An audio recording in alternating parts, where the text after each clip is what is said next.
Whenever Pat Robertson invokes Nazis, you know it's going to be a fun segment. But notice something here.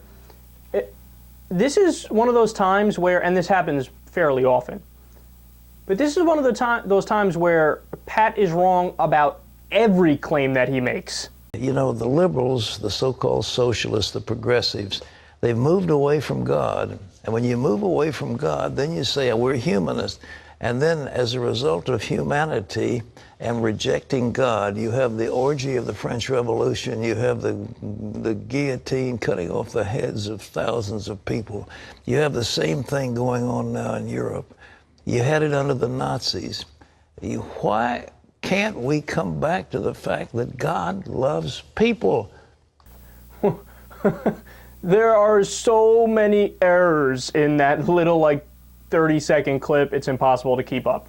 Okay, God loves people, so God loves humans. But wait a second, 8 seconds ago, didn't you just say humanism was a bad thing? And I love people who are anti-humanist. You are a human. Are you anti yourself? Humanism is just, I believe we should solve our problems by trying to solve our problems. I believe in living this life and not mentally checking out and going, living in limbo in my head. I want to solve problems on this earth. That's what a humanist is. But he's like, no, humanism, bad. Okay, Pat, you're against humans. Nice to know that. And I love how he just dismisses, any religious conflicts, boom, dismisses it out of hand. No, not even a brief mention. He's like, the problem is with these humanists. Ah. Really? So what about the Inquisition? Or the Crusades? Or the burning of witches? Or the systematic fucking of children? Or jihad? Or the bombing of abortion clinics? I can go on and on and on. There are so many problems. Probably most wars had a religious element of it. A lot of it has to do with land disputes too and things of that nature, but almost all wars have some sort of religious aspect to it. But he just brushes over that and goes, no, no.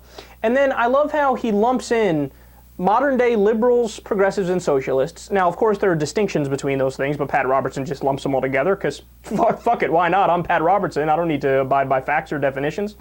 So he lumps those things together, and then he's demeans the French Revolution.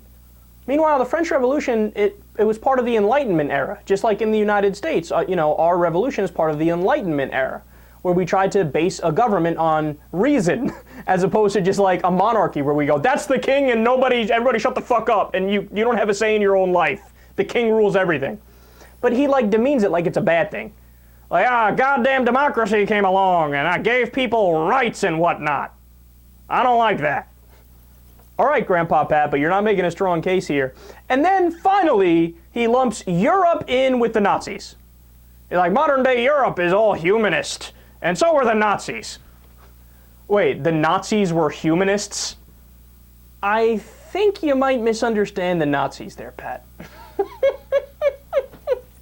Look, the Nazis... See, the thing that's awesome about this clip is that the Nazis could not be any more different politically than how Pat Robertson just described them. First of all, the Nazis were fascists. That's obvious. That's a well-known fact of history that it was a fascist dictatorship. You had Hitler was the head of it, right? The Fuhrer. And the definition of fascism is, look it up right on Google right now. Type in fascism definition. It'll say something like an ultra right-wing nationalistic form of government. So right-wing is right in the title, right? It's right-wing.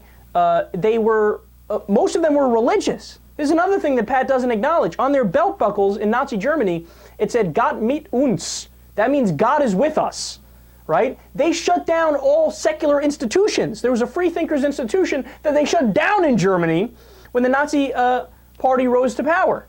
Now, because there were certain parts in Hitler's life where he had a lapse of faith, and he wrote about how he doesn't believe in God at certain times, everybody goes, oh, he's an atheist. See, he killed in the name of atheism. But there are so many other writings where he says, no, I'm a Catholic, and I believe in God, and we are doing God's work, right?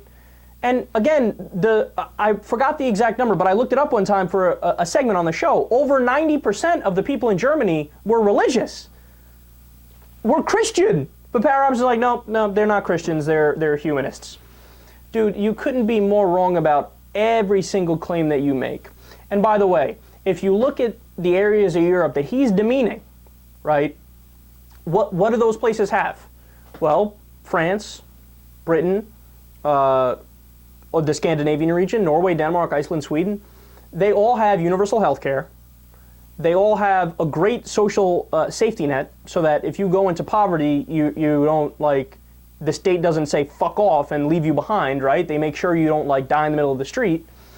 A lot of them have universal daycare, so while you're working, your kids could get looked after. Universal education, college is paid for by the state completely. So in other words, it's one of those systems that is very Christ-like. Because you look out for the poor people, you give everybody health care. But according to Pat Robertson, yeah, giving people health care and making sure they don't die in the street, losers.